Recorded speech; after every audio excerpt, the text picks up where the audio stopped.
हाँ दोस्तों, ये कहानियाँ एक आईपीएस ऑफिसर की। एक आईपीएस ऑफिसर ने एक अपाहिज भिखारी से शादी क्यों की और किस वजह से की, इस कहानी में मैं आपको विस्तार पूर्वक समझाऊंगी। जैसे कि दोस्तों, एक अपाहिज भिखारी से शादी करने के लिए एक नॉर्मल लड़की भी 100 बार सोचेगी। वो सोचेगी मैं इस अपाहिज भिखारी से शादी कैसे कर सकती हूँ, वो लड़की भी 100 बार सोचेगी। लेकिन एक आईपीएस ऑफिसर ने एक बार भी नहीं सोचा कि इस अपाहिज भिखारी के साथ मैं शादी कर रही हूँ। तो आखिर क्या था पूरा मैटर, मैं आपको इस कहानी में विस्तार पूर्वक समझाऊंगी। तो बने रहिए मेरे साथ इस वीडियो में। दोस्तों, जो आईपीएस ऑफिसर थी उसका नाम था प्रीति, और जो वो अपाहिज भिखारी था उसका नाम था रोहित। रोहित और प्रीति कॉलेज के दिनों से एक दूसरे से प्यार करते थे, और जो रोहित था प्रीति के पड़ोस में ही रहता था। लेकिन प्रीति एक रिच फैमिली से थी और जो रोहित था वो नॉर्मल फैमिली से था। ना ज़्यादा रिश्ता, ना ही मतलब कि ज़्यादा गरीब था, तो वो एक नॉर्मल फैमिली से था। तो ऐसे उनके प्यार को चलते चलते मतलब कि काफ़ी साल बीत जाते हैं। तो जब उनका मिलना जुलना ज़्यादा हो जाता है तो उसके बाद उनके घर में पता लग जाता है। प्रीति के घर में भी पता लग जाता है और रोहित के घर में भी पता लग जाता है। तो जो रोहित की माँ होती है तो वो इस बात की बहुत टेंशन लेती है कि प्रीति के घर के लोग ना मतलब बहुत ज़्यादा ही खतरनाक थे। जो उसका प्रीति का बाप था वो भी ऑफिसर था। तो मतलब इस डर से रोहित की माँ ने फैसला लिया कि हम यहाँ से अपना घर बेच के कहीं दूर जाकर रहेंगे। तो ये सोच के जो रोहित की माँ होती है वहाँ से अपना घर बेच के वो दूसरी जगह जाने लगते हैं। तो जब रोहित को ये बात पता लगती है तो वो ज्योति से मिलता है और ज्योति से बोलता है कि ज्योति, हमारे घर के तो यहाँ से मतलब कि जा रही है और तुम मेरे से कैसे मिल सकोगी बाद में जब मैं यहाँ से चला जाऊँगा। तो ज्योति कहती है कोई बात नहीं, तुम टेंशन मत लो, तुम जहाँ भी रहोगे जब भी तुम कहोगे मैं तुमसे मिलने ज़रूर आया करूँगी। तो वहाँ से वो चले जाते हैं। लेकिन हाँ दोस्तों, ये कहानियाँ एक आईपीएस ऑफिसर की। एक आईपीएस ऑफिसर ने एक अपाहिज भिखारी से शादी क्यों की और किस वजह से की, इस कहानी में मैं आपको विस्तार पूर्वक समझाऊंगी। जैसे कि दोस्तों, एक अपाहिज भिखारी से शादी करने के लिए एक नॉर्मल लड़की भी 100 बार सोचेगी। वो सोचेगी मैं इस अपाहिज भिखारी से शादी कैसे कर सकती हूँ, वो लड़की भी 100 बार सोचेगी। लेकिन एक आईपीएस ऑफिसर ने एक बार भी नहीं सोचा कि इस अपाहिज भिखारी के साथ मैं शादी कर रही हूँ। तो आखिर क्या था पूरा मैटर, मैं आपको इस कहानी में विस्तार पूर्वक समझाऊंगी। तो बने रहिए मेरे साथ इस वीडियो में। दोस्तों, जो आईपीएस ऑफिसर थी उसका नाम था प्रीति, और जो वो अपाहिज भिखारी था उसका नाम था रोहित।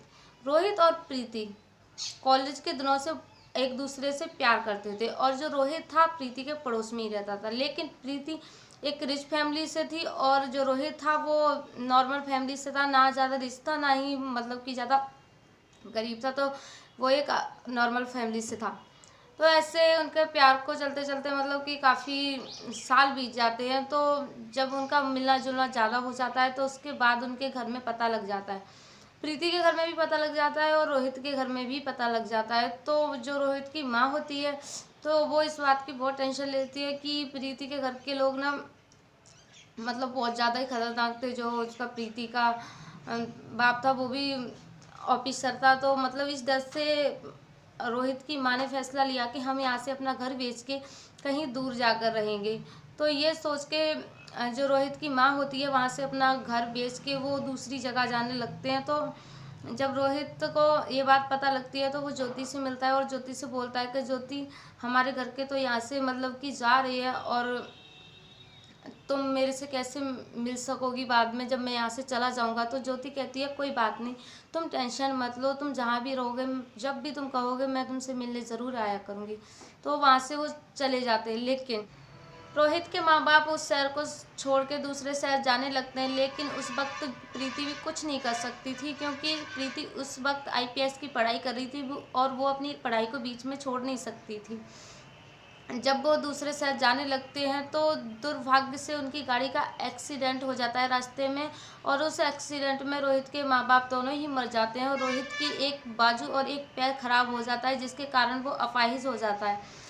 राहुल इस बात से बहुत ही ज़्यादा धक्का लगता है और वो सोचने लगता है कि मैं अब इस दुनिया में जीकर भी क्या करूँगा, क्योंकि मैं अब इस किसी काम का नहीं रहा और मैं प्रीति के पास भी वापस नहीं जा सकता। क्योंकि अगर मैं इस हालत में वो मुझे एक्सेप्ट करेगी भी या नहीं करेगी, और एक्सेप्ट करेगी भी क्यों, मैं अब उस किसी भी काम का नहीं रहा, उसका कुछ काम भी नहीं कर सकता, और अगर उसने मुझसे शादी भी कर ली तो मैं उससे कुछ कैसे रखूँगा। ये सारी बातें सोच के रोहित बहुत ज़्यादा परेशान होता है और वो किसी के पास भी वापस नहीं जाता। वो वहाँ पे रोडों पे भीख मांगने लगता है और अपना इसी तरीके से अपना पेट पालने लगता है। लेकिन एक दिन क्या होता है कि जब प्रीति अपनी आईपीएस की पढ़ाई पूरी कर लेती है और वो एक आईपीएस ऑफिसर बन जाती है, तो कुछ समय बाद वो कहते हैं ना कि अगर दिल में सच्चा प्यार हो तो किस्मत भी जगह जगह पर साथ देती है। तो ऐसे ही उनका प्यार भी बहुत ज़्यादा, वो एक दूसरे से बहुत ज़्यादा सच्चा प्यार करते थे, तो उन्हें किस्मत क्यों ना मिलाती।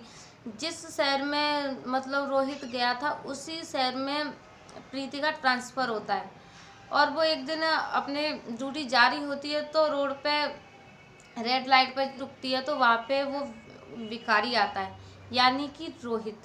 तो वो मतलब कि ज्योति की कार शीशा खड़काने लगता है और उसे कहता है कि मैडम अगर आपके पास कुछ खाने को है तो मुझे दे दो।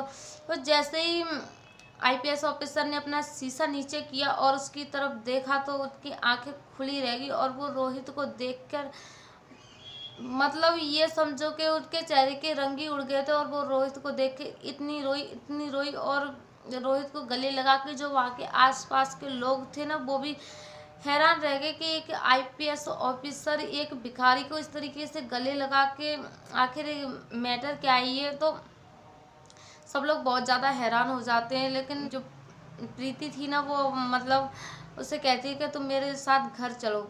रोहित कहता है नहीं, जब तुम्हारे माँ बाप ने, मैं सही सलामत था, जब मुझे एक्सेप्ट नहीं किया तो इस हाल में मुझे कैसे एक्सेप्ट करेंगे। नहीं, मैं तुम्हारे घर नहीं जा सकता, और ना ही मैं अब तुम्हारे लायक रहा। प्रीति प्लीज़ मुझे माफ़ करना, मैं तुम्हारे लिए कुछ ना कर सका, लेकिन अब मैं तुम्हारे लिए कर भी कह सकता हूँ। किस्मत के साथ लड़ रहा हूँ ज्योति, मुझे अपने हाल पे छोड़ दो। लेकिन प्रीति है, मानती नहीं है।